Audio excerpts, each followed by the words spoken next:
আমি ডায়েটিশিয়ান শম্পা। আর কেমন আছেন সবাই আপনারা? আশা করছি খুব ভালো আছেন। আর আজকে যে টপিকটা নিয়ে আলোচনা করব সেটা মোটামুটি সবার জন্যই খুব হেল্পফুল বা কাজের বলা যেতে পারে। আমরা অনেকেই আছি যারা ডায়েট করতে চাই, ওয়েট লস করতে চাই, কিন্তু একটাই প্রবলেম হয়, মাঝে মাঝে আমরা বেশি খেয়ে ফেলি, অর্থাৎ ওভার ইটিং এর সমস্যা। অর্থাৎ আমরা চাইছি কন্ট্রোল করতে, কিন্তু কোনোভাবেই সেই খাবারটাকে কম খাওয়া যাচ্ছে না। তো আজকে কয়েকটা পদ্ধতি বা কয়েকটা প্রসিডিওরের কথা বলবো বা কতগুলো টিপস দিয়ে দেবো, যেগুলোর থেকে কিন্তু খাওয়াটাকে যাতে কম করা যায়, যাতে এই ওভার ইটিং এর টেন্ডেন্সিটা কমে যায়, সেটা কিন্তু করা যেতে পারে। প্রথমত যেটা বলবো, যে যখন আপনি খেতে বসছেন সবসময় চেষ্টা করুন একটা ছোট প্লেট বা ছোট বাটি ইউজ করতে।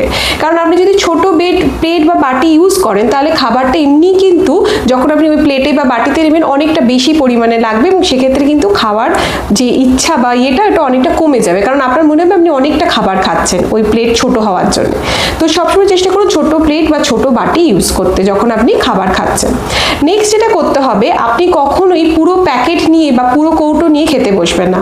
অর্থাৎ আপনি একটা কোনো চিড়ে ভাজা বা কিছু খাচ্ছেন, যেটা একটা পুরো বটল নিয়ে বসলেন না।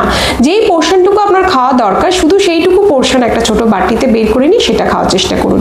এটা ড্রাই ফ্রুটসের ক্ষেত্রেও কিন্তু ভীষণভাবে জরুরি, কারণ আমরা সবাই জানি ড্রাই ফ্রুটস খুব হেলদি। তাই ড্রাই ফ্রুটস যখন খাই, যখন কৌটো নিয়ে বসি, তখন আমরা কিন্তু অনেকটা বা একটা প্যাকেট নিয়ে বসলে পুরো প্যাকেটটাই মাঝে মাঝে শেষ হয়ে যায়, কিন্তু সেটা হেলদি না। তাই চেষ্টা করুন একটা নির্দিষ্ট পোর্শন নিজের মতো বের করে নিয়ে যতটা খাওয়ার কথা ততটাই বের করে খাওয়ার চেষ্টা করুন। আরেকটা যেটা খুব ইম্পর্টেন্ট টিপস বলবো, যে যখনই আপনি খেতে বসছেন চেষ্টা করুন 2 গ্লাস জল খেয়ে নিতে। 2 গ্লাস যদি প্রথমে সম্ভব নাও হয়, অন্তত 1 গ্লাস জল খেয়ে নিন। 1 গ্লাস জল খেয়ে নিলে আপনার এমনি কিন্তু জলের খাওয়ার জন্য পেটটা ভর্তি থাকবে, এবং খাওয়ার টেন্ডেন্সি বা ইচ্ছাটা কিন্তু অনেকটা কমে যাবে। যখন চেষ্টা করছেন যে খাবারটা কন্ট্রোল করতে বা ওভার ইটিং না করতে, সবসময় পোর্শন সাইজটাকে মাথায় রাখুন।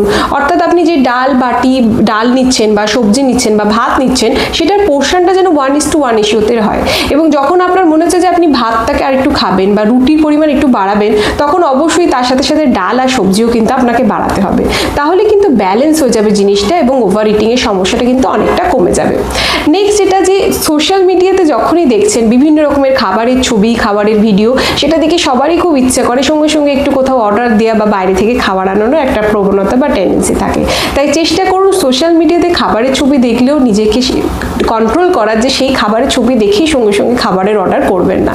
তাতেও কিন্তু অনেকটা ওভার ইটিং এর সমস্যা কমে যায়। কারণ আপনি ডিনার করেছেন আর তারপরে দেখলেন যে কোনো একটা আইসক্রিম বা সুইটস, একটা ভালো কোনো ছবি, সঙ্গে সঙ্গে আপনি সেটা অর্ডার করলেন, সেটাই কিন্তু আপনার ওভার ইটিং এর কারণ হয়ে যায়।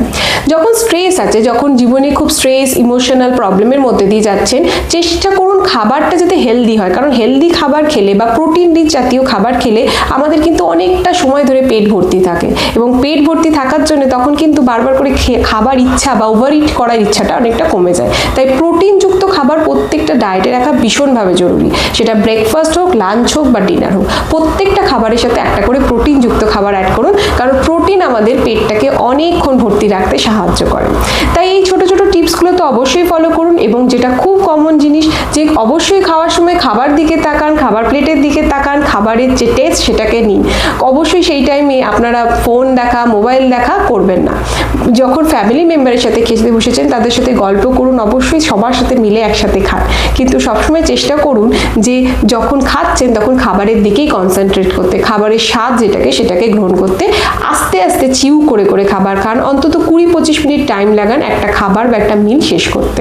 এই ছোট ছোট টিপসগুলো ফলো করলে কিন্তু ওভার ইটিং এর সমস্যা অনেকটাই কম করা যাবে। এবং ওভার ইটিং এর সমস্যা যদি কম করা যায়, তার সাথে সাথে কিন্তু ওভারওয়েট হওয়ার সমস্যাটাও অনেকটা কমে যাবে।